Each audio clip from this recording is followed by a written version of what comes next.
Teman-teman, di sini saya akan membuat garis lurus di lapangan terhalang bangunan. Nah, di sini ada bangunannya. Kemudian kita siapkan patok A, patok B, dan patok C.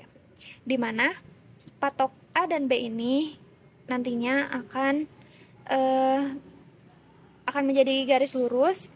Kemudian patok C ini untuk membantu membuat garis lurus tersebut. Langkah-langkah yang perlu dilakukan adalah yang pertama, buat patok A, kemudian buat patok B, dan patok C. Patok C ini akan terlihat dari patok A dan akan terlihat dari patok B. Setelah itu, kita ukur dari patok A ke patok C adalah 17 cm.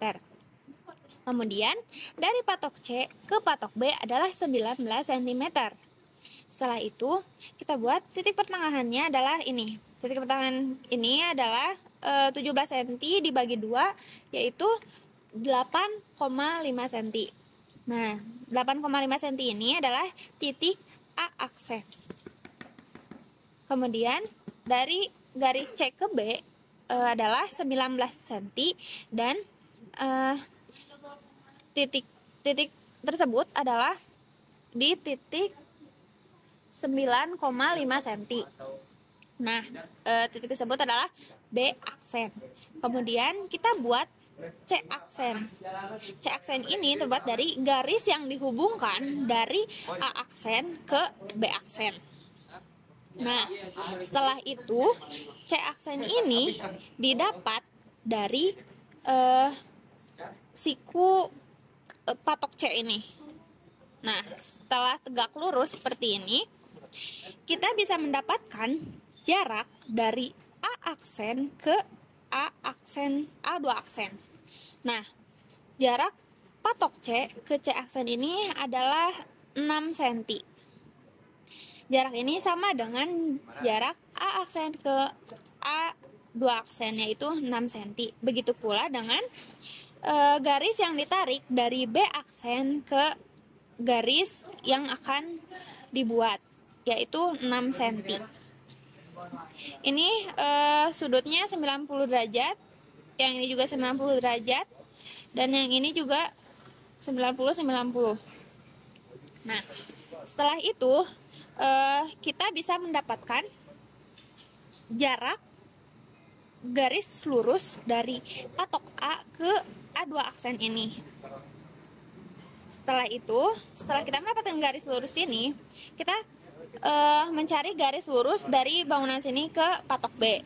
Kemudian di sini kita mempunyai patok 1 dan 2. 1 dan 2 ini yang satu bisa kita pindahkan ke A aksen. Nah, setelah dipindahkan, kita juga bisa memindahkan patok 2 ini ke titik di sini ya. Oke, kita pindahkan. Nah, setelah itu kita mengetahui bahwa sebelumnya patok kedua ini adalah 18 meter.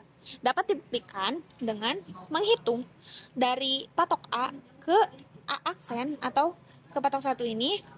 Setelah itu ditambahkan dengan jarak dari A aksen ke B aksen.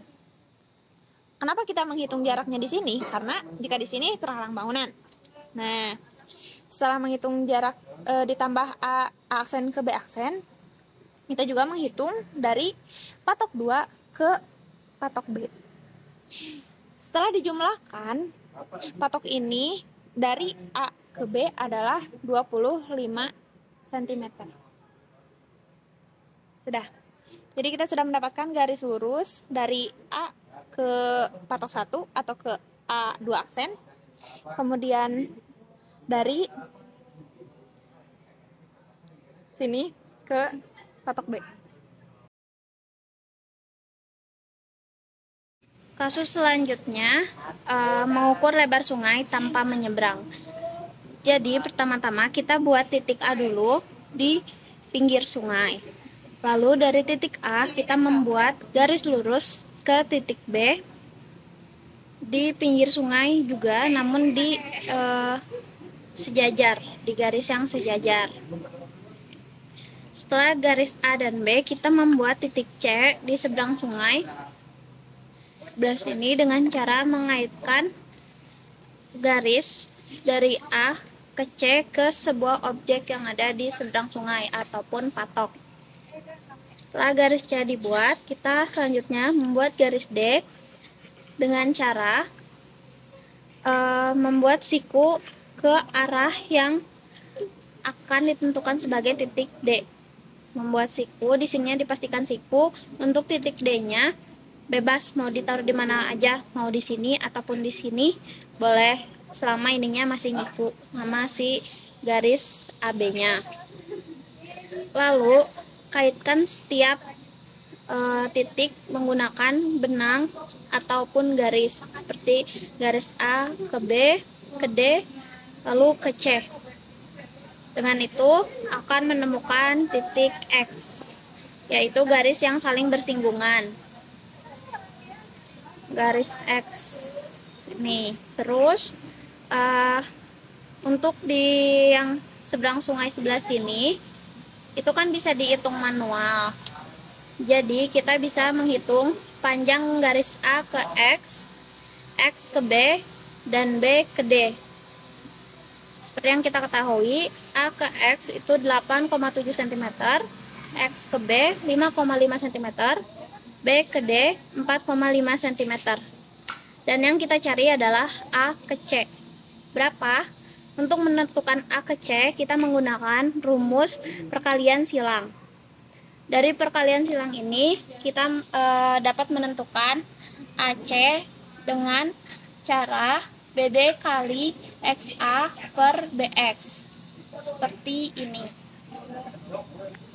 Jadi, hasil dari perhitungan semuanya, AC adalah 7,18 cm.